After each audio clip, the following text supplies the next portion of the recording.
ایک سوال بھیجا گیا ہے، روحانیت کیا ہے؟ اسلامی نقطہ نظر سے اس کی اہمیت بیان فرمائیں۔ پہلے تو آپ کو روح سمجھنی پڑے گی۔ کچھ لوگوں نے رسول اللہ صلی اللہ علیہ وسلم سے سوال کیا کہ بتائیے روح کیا ہے؟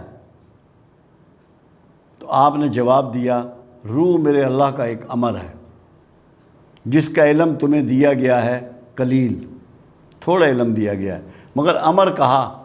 امر کہتے ہیں اللہ کے پروگرام کو، اللہ کے ارادے کو، اللہ کا کن کو۔ جب آپ اپنی زندگی کو اللہ کے ارادے کے تحت کر دیتے ہیں تو آپ روحانیت پہ فائز ہو جاتے ہیں۔ جب آپ اپنی ول چھوڑ دیتے ہیں، اپنی خواہشیں چھوڑ دیتے ہیں، اپنی مرضی چھوڑ دیتے ہیں، اپنی چاہتے چھوڑ دیتے ہیں، اپنی لذتیں چھوڑ دیتے ہیں، اپنی شہوات چھوڑ دیتے ہیں، آپ روحانیت میں داخل ہو جاتے ہیں۔ دو چیزیں ہیں ایک انسان کی زندگی میں، ایک مادی اور ایک غیر مادی۔ مادی چیزیں وہ ہیں جس کے آپ کا بدن سے جن کا تعلق ہے، آپ کے جسم سے جس کا تعلق ہے، اور روحانی چیزیں، غیر مادی چیزیں وہ ہیں جن کا آپ کی روح سے تعلق ہے۔ آپ کے اندر روح ہے مگر غیر مادہ ہے، اس کا کوئی وجود نہیں ہے۔ آپ کے اندر احساس ہے، اس کا کوئی وجود نہیں ہے۔ آپ کی آنکھوں میں بینائی ہے، اس کا کوئی وجود نہیں ہے۔ آپ کی زبان میں لذت ہے، اس کا کوئی وجود نہیں ہے۔ آپ کے کانوں میں سریلی آوازیں آتی ہیں، اس کا کوئی وجود نہیں ہے۔ آپ اچھے اخلاق پیش کرتے ہیں، اس کا کوئی جسم نہیں ہے۔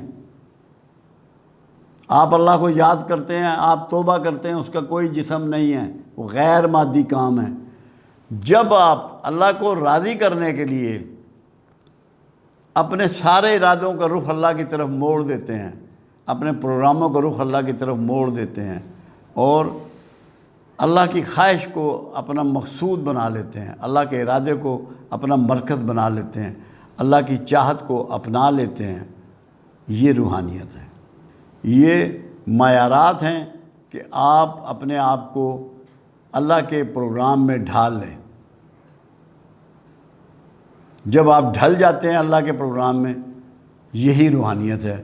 اور پھر اللہ آپ کو غیب کی خبریں دیتا ہے جو کہ غیر مادی ہوتی ہیں، غیر مادی طریقے سے آپ کی مدد کرتا ہے۔ تو جتنا بھی غیر مادی طریقے سے آپ اللہ کے نزدیک ہوں گے، اس کی یاد کریں گے، اس سے توبہ کریں گے، اس کی فرما برداری کریں گے، یہی روحانیت ہے۔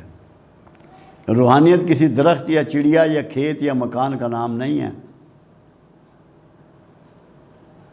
اللہ کے امر میں داخل ہونا، اس کی فرما برداری کو دل و جان سے قبول کرنا، اس کی یاد میں لگے رہنا، اس کے پروگراموں کو آگے بڑھانا، جس کو کہتی ہیں ایک ولی شیطان ہوتا ہے اور ایک ولی رحمان ہوتا ہے۔